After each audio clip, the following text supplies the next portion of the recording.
Pinaghiwa-hiwalay na niya kasi ang lahat ng kanyang laruan at isinilid sa mga plastic bag. Ito kasi ang unang pagkakataon na literal na bibilangin niya isa-isa at iimbentaryohin ang lahat ng kanyang koleksyon. No choice na raw talaga kundi ibenta ang mga ito at malapit na ang pasukan. Kasi masisira. Sobrang dami na nila, diba? Baka na mabigat yung ilalim.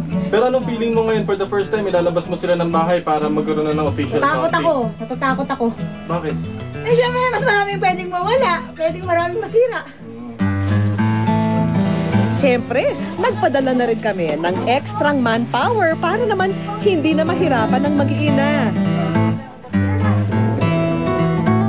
Nagmistulan tuloy Santa's Little Helper ang mga kalalakihang kasama namin.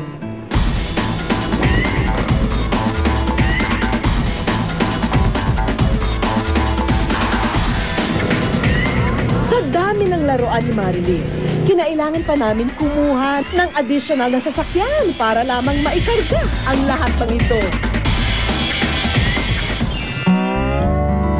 Kami na rin ang pumili ng lugar kung saan ilalagak ang lahat ng laruan para naman hindi ito dumugin at madumihan. Ganun na lamang ang gulat ng mag-iina kung bakit may estatwang nakaharang sa kanilang daraanan. Madali lang mapaalis yan, Marilyn. Laglagan mo lang. Laglagan mo lang siya ng barya at siguradong gagalaw na yan.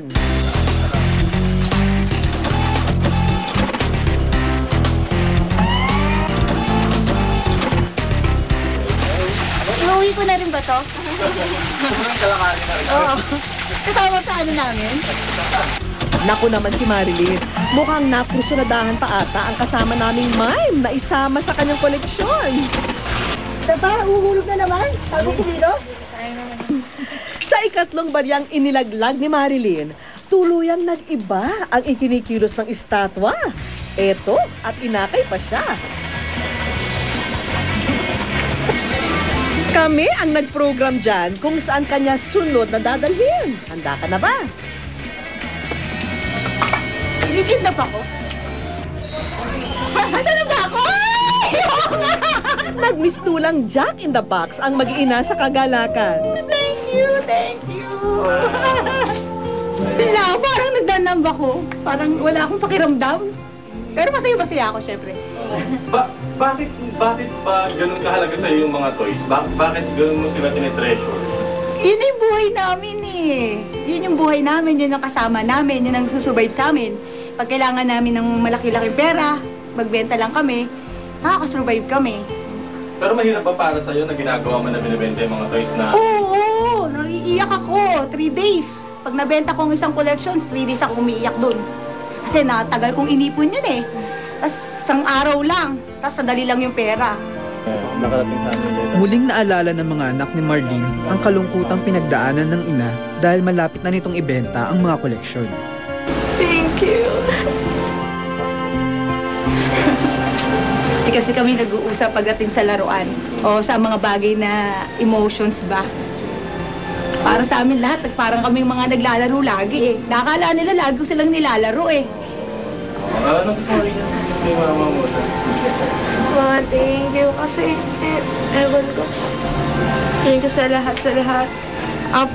After so many years, tapos andito ka pa rin, susuporta mo pa rin kami. Tapos ang dami mong ipagpalit yung pangarap mo para lang sa amin. Thank you. Mahal kita. Di ba lagi naman ako sabi sa'yo ng thank you?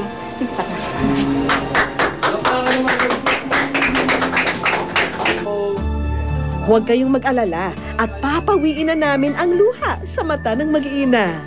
Wala man dito ang genie ni Aladdin, kayang-kaya naming sabihin na your wish is our command.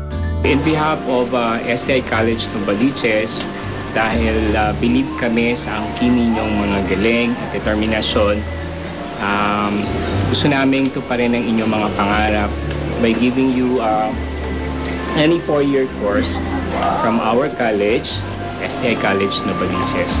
So congratulations, this is our gift of knowledge to you. Ayan.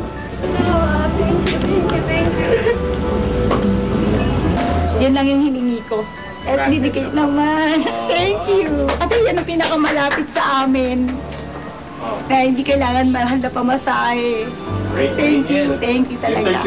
Sa laro ng buhay, hindi pwedeng hindi makaramdam ng pagkapanalo ang malakas manalangin. Ito ang dahilan kung bakit may mga heavy-duty plastic box na naghihintay para sa kanya. Lalo niyang maiingatan ang kanyang mga laruan kapag nakalagay na rito. At kung talagang mabigat sa loob na magbenta ng laruan, mabuti pa sa mga meat product na lang na ito mag-concentrate ang ilaw ng tahanan. Isa sa mga pangarap ni Marlene na magkaroon ng international recognition ang lahat ng kanyang mga koleksyon. Bagamat hindi namin saklaw ang pagpapasya nito, nasa likod mo naman kami para maayos na maidokumentaryo ang bilang ng lahat ng laruan mo. Mabuti pa, simulan na natin ang bilangan.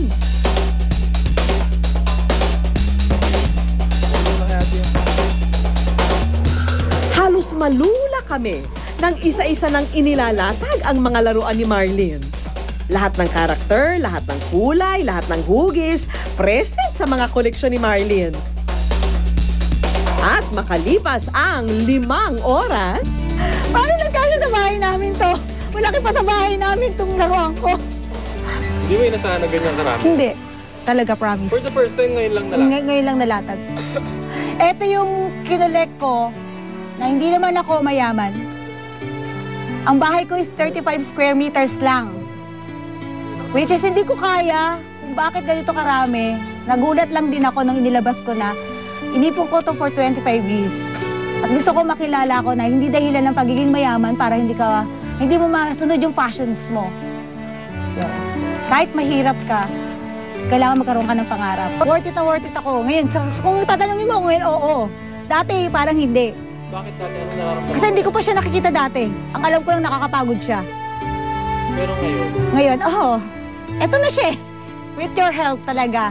Eto, nakita ko yung naipon pa lang. wala sa kahit na anong tindahan sa buong bansa makikitang nagsasama-sama ang lahat ng laruang ito.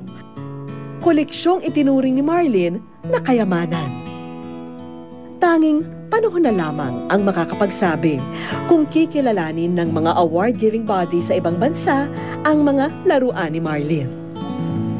Bukas, muling pagtutuunan ng pansin ni Marlene ang kanyang mga laruan. Bukas, may mga bagong pulot na laruan na muling iuuwi si Marlene sa kanilang tahanan.